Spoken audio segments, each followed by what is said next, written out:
हाँ देखो, संसार में ऐसी कहावत है, जैसा करोगे वैसा भरोगे, जैसा बोओगे वैसा काटोगे, जैसी करनी वैसी भरनी। ये नीतियां हैं। ऋषि पुरुष, महापुरुष, ज्ञानी जनों ने ये नीतियां बनाई हैं। इंसान जैसा करता है वैसा भरता है।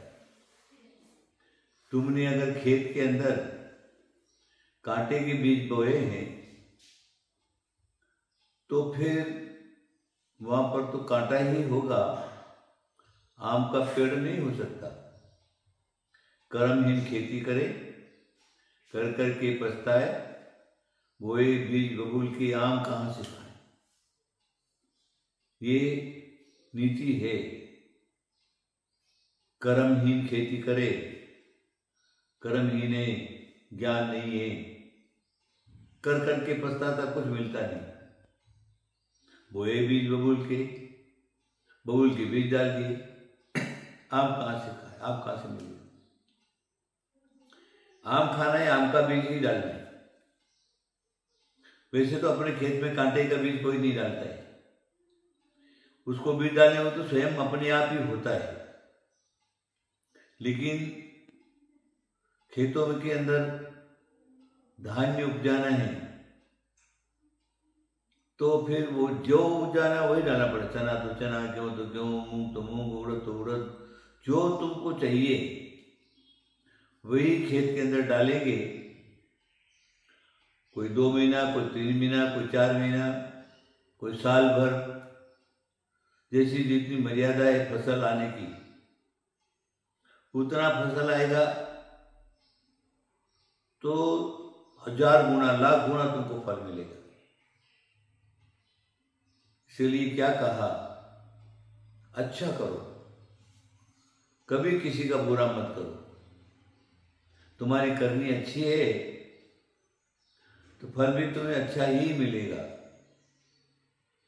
क्यों दूसरे का खराब करना, अपनी करनी क्यों बिगाड़ना। मानव जन्म है, बहुत अच्छा मानव जन्म मिला है तुमको। छोटी सी बात कहूंगा, एक मुर्दा शमशान भूमि में पड़ा हुआ है इंसान का। एक साधु बैठा हुआ है वहां पर, परमात्मा का ध्यान कर रहा है। एक कोला आया, लोमड़ी आया, बड़ा भूखा था, तो उसने देखा इस मुर्दे को खा लो। मुर्दे को जब खाने को गया तो साधु बोले इसको नहीं खाने का। बोले क्यों महाराज। अरे इसने अपने जीवन में मात्र कुकर्मी ही किए, खोटे कर्म ही किए, पाप कर्म ही किए हैं, इसलिए इसका शरीर खाने के योग्य नहीं है। बोले क्या करूं महाराज, जब भूख तो लग रही, भूख तो मिटाना पड़ेगा कि नहीं मिटाना पड़ेगा। तो बोले थोड़े से इसके पांव खाने दो। इसने पांव तो पाया, लेकिन पांव का दुरुपयोग किया है, कभी भी तीर्थ क्षेत्र, वंदना, मंदिर नहीं गया, इसलिए इसके पांव खाने के योग्य नहीं। अच्छा, उनके नाम रटने को मिलता, माला फिरने को मिलता, भगवान की पूजा करने को मिलता है, अच्छा कर्म करने को मिलता है, दूसरे की सेवा करने को दोनों हाथ हैं, लेकिन इसने जीवन में सारा कुछ नहीं किया है। दूसरे को ताड़न मारन, जो भी दुष्ट क्रियाएं वो अपने हाथों से किया है, इसलिए इसके हाथ खाने के योग्य नहीं। तो अच्छा बोले थोड़ा इसका पेट खाने दो।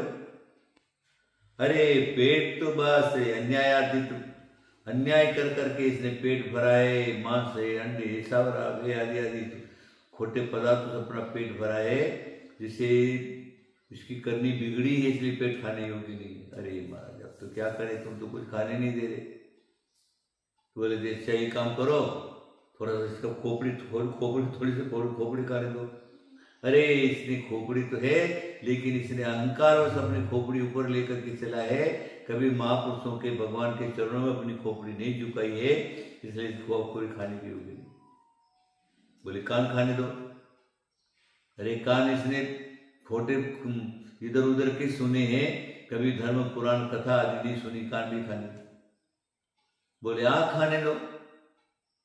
अरे आँख इसने जो क्या है, आंखों से कभी भी भगवान के दर्शन वगैरह आदि आदि नहीं किए हैं, आंखों से खोटी दृष्टि ही डाली है, तो इसलिए आँख भी खाने दो। अच्छा हमारा कुछ भी नहीं खाने दो, थोड़ा सा इसकी जीभ खाने दो। जीभ बोले जीभ पाया, लेकिन जीभ पाने के बाद इसने जीभ का दुरुपयोग किया है, लोगों को गाली गलौज आदि आदि किया है ना। इसने कभी भगवान का भजन नहीं किया जीभ पा करके, भगवान का नाम नहीं लिया जीभ पा करके, जीभ पा करके इसने कभी जो किया उसका सदुपयोग नहीं किया है, इसलिए जीभ खाने योग्य नहीं है। रे मुंच मुंच जम्बू, ऐसा कह दिया। अरे जम्बू जो है इस मुर्दे को कुछ काम का नहीं है। सोच लीजिए आप, मैंने थोड़ी सी बात में आपको सारा का सारा समझा दिया है। हमारा ये मानव शरीर मिला है, मानव बड़ी मुश्किल से मिला है, तो पाँव का सदुपयोग करो, हाथ का सदुपयोग करो, पेट का सदुपयोग करो, कान नाक सिर इसका सदुपयोग करो, तो मानव जन्म पाना सार्थक होगा। नहीं तो ये मानव जन्म पा करके तुम जो क्या है स्वर्ग और मोक्ष के अधिकारी नहीं हो सकते। सिर्फ नरक में जाकर के तुमको सड़ना पड़ेगा।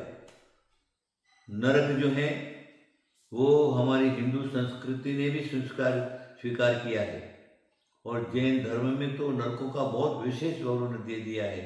नरकों के भेद दिए हैं, एक एक नरक में क्या क्या होता है, नाग की जीव जाकर के वहाँ क्या क्या काम करते हैं, सारा विवरण जो है जितना जैन धर्म में पाया जाता है उतना कहीं नहीं पाया जाता।